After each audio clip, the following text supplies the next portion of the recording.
들려주셨네. 영원하신 주의 사랑 어찌 우리 잊으리. 생명 주신 주님만을 영원히 찬양하리.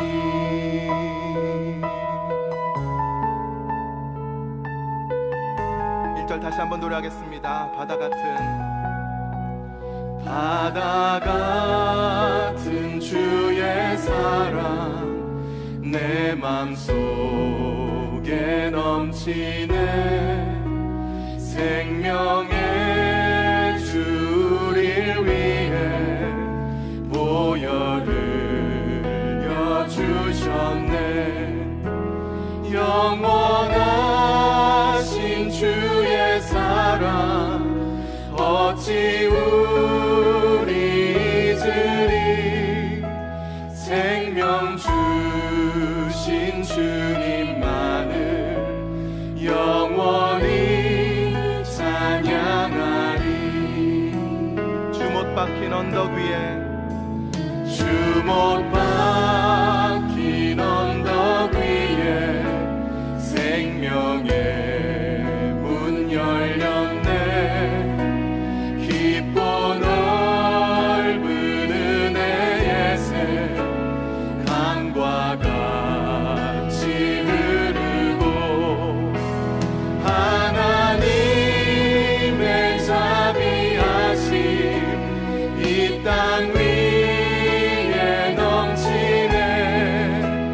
평강의 왕 주님 예수 세상 죄 구속했네.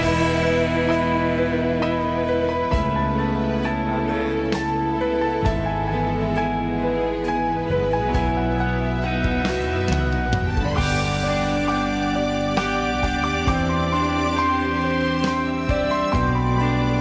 생명의 주 나를 위해 생명의 주 나를 위해 보배 피를 쏟을 때 바다 같은 주의 사랑 그의 잠이 넘치네.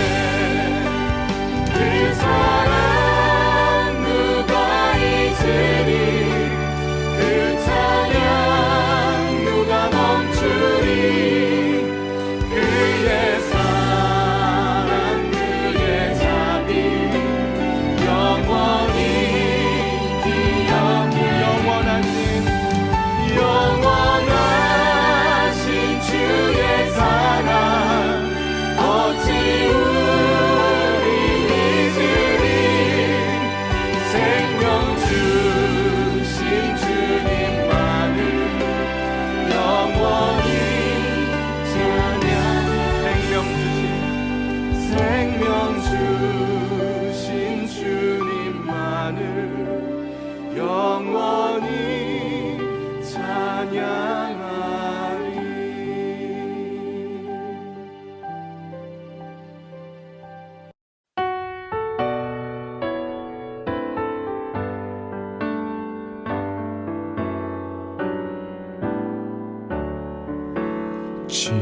지금까지 지내온 건 주의 크신 은혜라. 한이 없는 주의 사랑 어찌 이루 말하랴. 자나깨나 주의 손이 항상 살펴주시고 모든 일을 주 안에서 형통하게 하시네. 몸도 맘도 연약하나 새 힘 받아 살았네.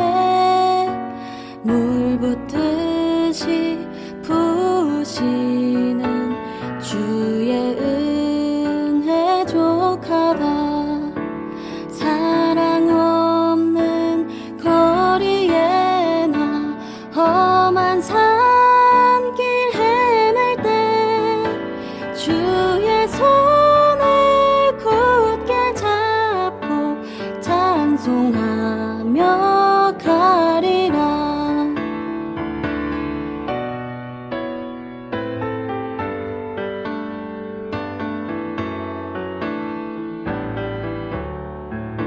주님 다시 뵈올 날이 날로 다가와 무거운 짐 주께 맡겨 벗을 날도 멀잖네.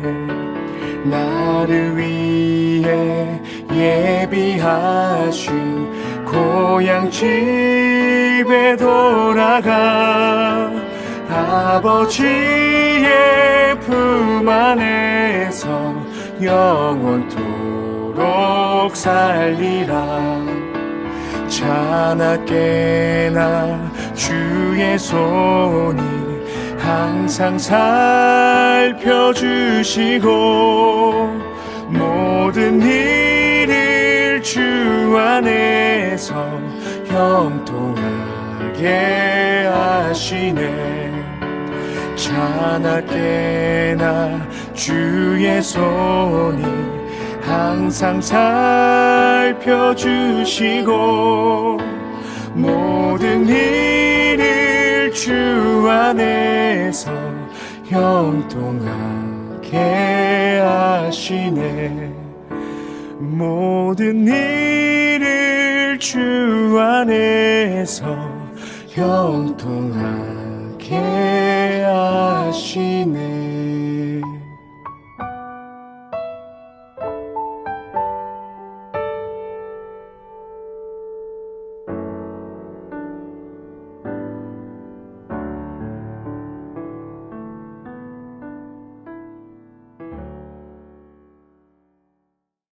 네, 오늘의 말씀 출애굽기 7장 14절로 25절 말씀 봉독하겠습니다. 여호와께서 모세에게 이르시되 바로의 마음이 완강하여 백성 보내기를 거절하는도다. 아침에 너는 바로에게로 가라. 보라, 그가 물 있는 곳으로 나오리니 너는 나일 강가에 서서 그를 맞으며 그 뱀 되었던 지팡이를 손에 잡고 그에게 이르기를 히브리 사람의 하나님 여호와께서 나를 왕에게 보내어 이르시되 내 백성을 보내라. 그러면 그들이 광야에서 나를 섬길 것이니라 하였으나 이제까지 내가 듣지 아니하도다. 여호와께서 이같이 이르노니 내가 이로 말미암아 나를 여호와인 줄 알리라. 볼지어다 내가 내 손에 지팡이로 나일강을 치면 그것이 피로 변하고 나일강에 고기가 죽고 그 물에서는 악취가 나리니 애굽 사람들이 그 강 물 마시기를 싫어하리라 하라. 여호와께서 또 모세에게 이르시되 아론에게 명령하기를 내 지팡이를 잡고 내 팔을 애굽의 물들과 강들과 운하와 못과 모든 호수 위에 내밀라 하라. 그것들이 피가 되리니 애굽 온 땅과 나무 그릇과 돌그릇 안에 모두 피가 있으리라. 모세와 아론이 여호와께서 명령하신 대로 행하여 바로와 그의 신하의 목전에서 지팡이를 들어 나일강을 치니 그 물이 다 피로 변하고 나일강에 고기가 죽고 그 물에서는 악취가 나고 애굽 사람들이 나일강 물을 마시지 못하며 애굽 온 땅에는 피가 있으나 애굽 요술사들도 자기들의 요술로 그와 같이 행함으로 바로의 마음이 완악하여 그들의 말을 듣지 아니하니 여호와의 말씀과 같더라. 바로가 돌이켜 궁으로 들어가고 그 일에 관심을 가지지도 아니하였고 애굽 사람들은 나일강 물을 마실 수 없으므로 나일 강가에 두루 파서 마실 물을 구하였더라. 여호와께서 나일강을 치신 후 이레가 지나니라. 아멘. 네, 오늘 본문은 모세가 행한 10가지 애굽에 대한 재앙 중에 첫 번째 재앙으로 물이 피가 되는 기적이었습니다. 모세와 아론은 하나님의 명령을 따라서 지팡이로 나일강을 쳤고 그 말씀 그대로 그 강물이 피로 변했고 그로 인해서 물고기가 죽었고 물에서는 악취가 났고 그래서 애굽 사람들은 더 이상 물을 먹지 못하는 그런 재앙이 임했습니다. 이 나일강은 애굽 사람들의 생명의 젖줄이었습니다. 하나님께서는 이렇게 나일강을 치시면서 생명의 공급자가, 진정한 공급자가 누구인지를 보여주기 원하셨습니다. 근데 문제는 애굽의 요술사들도 같은 기적을 보였고요. 그로 인해서 마음이 완악해진 바로는 하나님의 말씀대로 이스라엘을 여전히 속박 가운데 올가매고 보내지 않았습니다. 오늘은 하나님의 기적과 요술사의 기적을 보면서 우리가 어떠한 역사, 어떤 현상을 볼 때 우리에게 분별력이 필요하다는 것, 그리고 어떻게 분별해야 하는 것, 그리고 동시에 21세기를 살고 있는 지금 우리에게도 하나님의 역사는 필요한지에 대해서 같이 살펴보겠습니다. 본문에 있듯이 기적을 기원의 측면에서 봤을 때는 두 종류가 있습니다. 하나님께로부터 오는 기적이 있고 사탄이 주는 기적이 있습니다. 본문에서 두 종류의 기적의 그 내용은 비슷하지만 결과는 반대였습니다. 동기가 반대였고 결과도 반대였죠. 하나님께로부터 오는 기적은 이스라엘을 구원하기 위한 기적이었습니다. 요술사들의 기적은 이스라엘을 여전히 애굽의 압제 가운데 속박시키는 그런 기적이었습니다. 드러난 현상은 같은데 열매가 다른 거죠. 그래서 나중 가면 알게 되지만 그 과정 가운데 있으면 뭐가 뭔지 헷갈릴 수 있습니다. 근데 불행히도 우리에게도 비슷한 현상이 얼마든지 있을 수 있습니다. 우리 가운데 가짜 복음이 있고 가짜 은혜가 있고 가짜 역사가 있을 수 있다는 거죠. 그래서 우리에게는 하나님께서 주시는 분별력이 필요한 것입니다. 우리에게 역사하고 있는 가짜 복음, 사탄이 퍼뜨리고 있는 우리 시대의 가짜 복음은 무엇이 있을까 생각할 때 여러 가지가 있겠지만 두 가지를 생각해 봤습니다. 첫 번째는 번영신학이죠. 예수님 믿으면은 모든 것이 잘 된다는 번영신학은 만몬주의, 물질주의 사상과 결합해서 교회를 미혹하고 있습니다. 예수님 믿으면 잘 되죠. 하지만 잘 되는데 그 잘 된다는 개념이 세상의 기준과는 다른 것입니다. 예수님 믿고 잘 되었는데 선교지 가다가 전도 한번 못 해보고 죽을 수도 있습니다. 예수님 믿고 잘 되었는데 평생을 가난하게 살 수도 있습니다. 예수님 믿고 잘 되었지만 병으로 일찍 죽을 수도 있죠. 간증의 위험이 이런 것입니다. 세상의 기준으로 잘된 사람만 간증자로 세우는 것 위험한 거죠. 저렇게 해야지 복을 받은 것이구나. 그런 무의식적인 암묵적인 이미지를 메시지를 우리에게 줄 수 있습니다.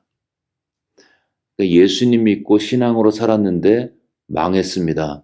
그렇지만 내 안에는 거룩과 평강과 하나님의 나라의 열매가 맺어졌습니다. 이러한 사람도 간증자로 세울 수 있는 그러한 분위기, 우리에게 그런 은혜가 있기를 주의 이름으로 축원합니다. 또 다른 가짜 복음은 율법주의죠. 예수님의 십자가와 부활로 구원은 완성되었습니다. 여기에 뭔가를 더 더하려는 모든 시도는 율법주의 가짜 복음인 것입니다. 말씀대로 살아야죠. 그러나 그것이 구원을 얻기 위한 율법이 아닌 이미 구원받은 사람 속에 역사하시는 은혜의식의 결과로 드러날 수밖에 없는 마땅한 순종인 것입니다. 그리스도의 복음은 완성이 되었고요. 여기에 무엇을 더 추가할 것이 전혀 없습니다. 누구든지 예수님께 회개와 믿음으로 반응하는 자 구원을 받습니다. 다른 것을 추가할 것이 없다는 거죠. 또 하나 우리를 위협하고 있는 것은 어떤 현상에 집중하게 하는 사역인 것입니다. 어떤 목사님이 있었는데요. 그분은 설교하기 전에 성령 충만을 위해서 간절히 기도했습니다. 당연히 그런 기도가 우리에게 필요하죠. 이분이 한 번은 기도하는데 기도하는 그 순간에 어떤 몸의 현상들이 나타났습니다. 그리고 그 후에 있었던 그 설교는 놀라운 은혜 가운데 증거되었습니다. 그래서 이 목사님은 그 경험을 하고 나서 설교하기 전마다 그런 현상을 구했습니다. 그러다가 하루는 그날도 설교 전에 하나님의 역사를 기대하면서 기도했는데 그 기대했던 현상이 있었고, 이 현상이 있으니까 오늘도 주님께서 예배 가운데 강력히 역사하실 거야 하고 설교하고 예배를 인도했는데, 불행히도 그 메시지에는 자유함도 없었고 역사도 없었습니다. 본인이 설교하면서 안 거죠. 이 예배에는 어둠이 역사하고 있구나. 나는 예배 전에 하나님의 현상이라고 생각해서 체험했는데 왜 그 후에 내가 설교했을 때 어둠이 역사했을까? 그는 이 문제를 가지고 씨름하다가 알게 되었습니다. 사탄도 얼마든지 어떠한 현상을 만들어낼 수 있구나. 그래서 그가 어떤 현상에 집중했을 때 가짜 현상, 가짜 역사를 만들어내었다는 것을 알게 되었습니다. 그리고 자신은 그런 현상에 집중하느라 예수님께 집중을 하지 못했다는 것을 나중에 후회하면서 알게 되었죠. 여러분, 사탄도 얼마든지 가짜 현상을 만들어낼 수 있습니다. 하나님께서 나일강을 피로 변하게 했고 요술사들도 똑같이 했습니다. 주님의 말씀에 의하면 거짓 그리스도들과 거짓 선지자들이 일어나 큰 표적과 기사를 보여 할 수만 있으면 택하신 자들도 미혹할 것이라. 말세 사인 중에 하나가 거짓 표적, 거짓 기사라는 거죠. 바울도 동일한 경고를 알고 있습니다. 악한 자의 나타남은 사탄의 활동을 따라 모든 능력과 표적과 거짓 기적이 있을 것이다. 한참 미국의 대각성운동이 일어나고 있을 때 주요한 인물 중에 한 명이 조나단 에드워드였습니다. 그가 이렇게 경고했습니다. 마귀는 하나님의 성령의 역사를 가짜로 만들어낼 수 있다. 여러분, 세상에 좋은 것들은 다 가짜가 있죠. 가짜 다이아몬드, 가짜 명품은 있지만 가짜 돌은 없죠. 왜요? 다이아몬드는 귀하니까 있는 거고요. 돌은 발에 치이는 게 돌이기 때문에 없습니다. 귀할수록 가짜가 있다는 거죠. 하나님의 역사는 귀하기 때문에 원수들이 가짜를 얼마든지 만들어낼 수 있습니다. 그래서 우리에게 어떤 현상이 나타나고 역사가 있을 때 우리가 그 현상에 오픈되어 있되 우리에게 필요한 것은 분별하는 것이 반드시 필요한 것입니다. 그렇다면 무엇으로 우리가 분별하는가? 그것은 그러한 역사나 현상이 있을 때 그 역사나 현상의 결과로 결국 어떻게 되었는가? 그것이 기준이 되는 것입니다. 하나님의 역사는 사람을 살리게 되어 있습니다. 사탄의 역사는 사람을 얽매고 죽이게 되어 있죠. 일시적으로 능력을 줄 수도 있습니다. 그렇지만 궁극적으로 그 사람의 영혼을 서서히 죽이게 되어 있습니다. 도둑이 오는 것은 도둑질하고 죽이고 멸망시키려는 것뿐이요. 예수님이 역사하시면요, 성령께서 일하시면 그 사람은 양은 생명을 얻게 되어 있습니다. 그것도 그냥 생명이 아닌 풍성한 생명을 얻는 것입니다. 그러므로 어떤 현상이나 역사가 이것이 하나님께로부터 온 것인지 아닌지 이것을 분별하는 기준은 그 열매에 있는 것입니다. 하나님께서 역사하신 거면 영혼이 살게 되어 있습니다. 사탄이 가짜로 역사한 것이면 영혼은 서서히 고사되게 되어 있습니다.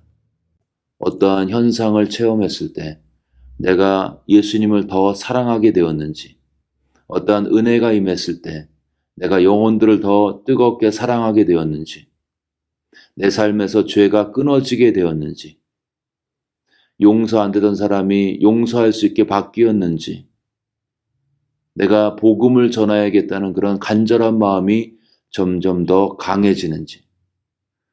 사탄은 이런 열매를 줄 리도 없고 줄 수도 없습니다. 사탄이 역사했는데 그리스도를 더 사랑하게 될 수는 없습니다. 사탄이 역사했는데 내 주변에 있는 사람들을 더 사랑하기 위해서 자기 희생의 헌신을 결단할 수가 없습니다. 사탄이 역사했는데 빨리 예수님의 복음을 전해야겠다. 이러한 삶의 열매가 맺어질 수 없겠죠. 우리는 지금 큰 혼돈의 시대를 살고 있습니다. 미혹의 영들이 판을 치고 있죠. 불행히도 사탄도 얼마든지 하나님의 역사를 흉내낼 수 있습니다. 그래서 우리에게 필요한 것이 분별인 것입니다. 분별의 기준은 예수님께서 말씀하신 모든 율법과 선지자의 결론인 하나님을 사랑하고 이웃을 사랑하는 것입니다. 용서하고 품고 억울해도 변명하지 않고 가는 것입니다. 십자가를 지고 자기를 부인하고 주님께 자신을 드리는 것입니다. 내 삶의 이런 영역 가운데 자람과 성숙이 있다면 분명히 성령께서 내 마음 안에 지금도 역사하고 계신 것입니다. 그 어떠한 능력보다, 그 어떠한 현상보다, 체험보다 확실한 증거인 것입니다. 동시에 하나님은 지금도 얼마든지 기적으로 역사하실 수 있습니다. 요술사의 기적이 헷갈린다고 하나님의 기적까지 무시하는 것은 잘못된 판단이죠. 가짜 기적이 있다고 하나님께서 기적 행하심을 그만두지 않으셨습니다. 두 번째 기적, 세 번째 기적, 네 번째 기적 계속해서 모세를 통해서 행하셨습니다. 여러분, 가짜가 있다고 진짜를 그만둘 수는 없습니다. 아기를 씻긴 목욕물을 버려야 하지만 목욕물 버리면서 아기까지 버릴 수는 없죠. 어제나 오늘이나 영원토록 동일하신 하나님은 감사하게도 지금도 역사하실 수 있습니다. 예배 때 감격과 간절함과 충만함과 하나님의 성령의 터치가 있어야 합니다. 예배 때 마음을 들이면서 내 중심에서 하나님을 구하는 그 간절한 하나님을 향한 고백이 있어야 하는 것입니다. 기도하면서 간절함 속에 하나님을 구할 때 마음에 밀려오는 감정의 역사를 주님 앞에서 인정하는 것, 우리에게 필요한 것입니다. 때로는 그것이 그냥 우리의 감정일 수도 있습니다. 그러나 그렇게 드려진 감정은 성령의 역사의 문을 여는 열쇠와 같습니다. 주님이 일하실 수 있다는 거죠. 우리의 깨어진 가정에 하나님의 기적이 얼마나 필요한지, 우리의 무너진 관계 가운데 하나님의 일하심이 얼마나 필요한지, 진단명은 나왔지만 치료 방법이 없는 환자에게 하나님의 기적이 얼마나 필요한지, 감사하게도 하나님은 지금도 일하실 수 있습니다. 우리는 그래서 하나님의 역사를 믿고 기대하면서 기도해야 하는 것입니다. 주의 성령이 예수님께 임했을 때 포로된 자가 자유케 되고 눈먼 자가 보게 되고 눌린 자가 자유함을 얻었습니다. 그래서 주의 성령이 성도의 삶에 역사할 때 그러한 동일한 역사가 나타날 수 있습니다. 여러분, 해결되지 않은 성도들의 삶을 바라볼 때 우리에게 얼마나 간절히 하나님의 역사가 필요한지요. 가만히 있는 것은 문제가 없어서가 아닐 수 있습니다. 해결이 안 될 것 같으니까 꺼내지 않는 것일 수도 있습니다. 만약에 우리가 깊은 곳으로 들어가서 우리의 아픔과 상처와 또 하나님 앞에서의 그 마음을 다 드리고 그 가운데 간절한 기도가 있고 하나님을 향한 부르짖음이 있을 때 하나님이 역사하셔서 치유하신다면 여러분, 우리 개인의 삶 속에 승리뿐만 아니라 전도도 저절로 되겠죠. 우리가 목장 모임에서 하나님의 일하심이 있으면 세상은 하나둘씩 교회로 오게 되어 있습니다. 왜냐하면 자신들의 문제가 모임에서 교회를 가면은 해결되는 것을 볼 수 있는 희망이 있기 때문이죠. 완악한 심령은 주님의 역사 앞에 녹아지게 되어 있습니다. 우리가 간절한 기도 가운데 하나님께서 우리 가운데 역사하셔서 우리 주변에 수많은 사람들이, 불신자들이 주님께로 돌아온다면 얼마나 좋을까요? 이것이 가능한 이유는 우리가 죽은 신이 아닌 부활하셔서 하늘과 땅에 있는 모든 권세를 가지신 예수님과 함께 동역하기 때문인 것입니다.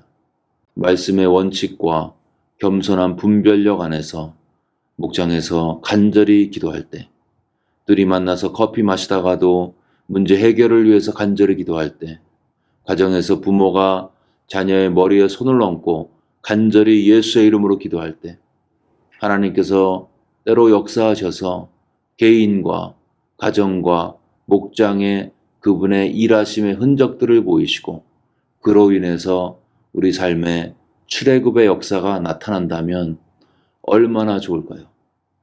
이 아침에 살아계신 하나님을 신뢰하고 간절히 기도하심으로 하나님의 살아계심을 체험하여서 내가 더 이상 애굽의 압제가 아닌 하나님의 통치 안에서 자유케 되는 역사가 우리 개인과 우리 삶의 모든 영역 가운데 있어지시기를 주의 이름으로 축원합니다. 이 시간 들은 말씀 붙들고 기도하실 때 우리가 하나님의 말씀과 열매의 분별력 안에서 우리의 문제를 놓고 살아계신 하나님의 역사를 위해서 기도할 수 있는 믿음을 달라고 함께 기도하겠습니다.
계속해서 코로나 사태 진정을 위해서 기도하실 때 환자와 가족들, 의료진들에게 하나님의 은혜가 임할 수 있도록 효과적인 백신 접종이 이루어질 수 있도록 또 재정적으로 정신적으로 영적으로 힘든 분들 기억하면서 함께 기도하겠습니다.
교회를 위해서 기도하실 때 코로나의 어려움 속에서 교회가 이 불안해하는 세대 가운데 하나님의 메신저의 역할을 감당할 수 있도록, 또 주변에 몸이 아픈 분들의 치유와 또 살아가는 가족을 잃은 유가족들, 또 마음이 힘든 분들을 기억하면서 함께 기도하겠습니다.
이제 다 같이 마음을 모아서 주기도문을 주님께 올리겠습니다. 하늘에 계신 우리 아버지여, 이름이 거룩히 여김을 받으시오며 나라가 임하옵시며 뜻이 하늘에서 이루어진 것 같이 땅에서도 이루어지이다. 오늘 우리에게 일용할 양식을 주시옵고 우리가 우리에게 죄 지은 자를 사하여 준 것 같이 우리의 죄를 사하여 주시옵고 우리를 시험에 들게 하지 마시옵고 다만 악에서 구하시옵소서. 나라와 권세와 영광이 아버지께 영원히 있사옵나이다. 아멘.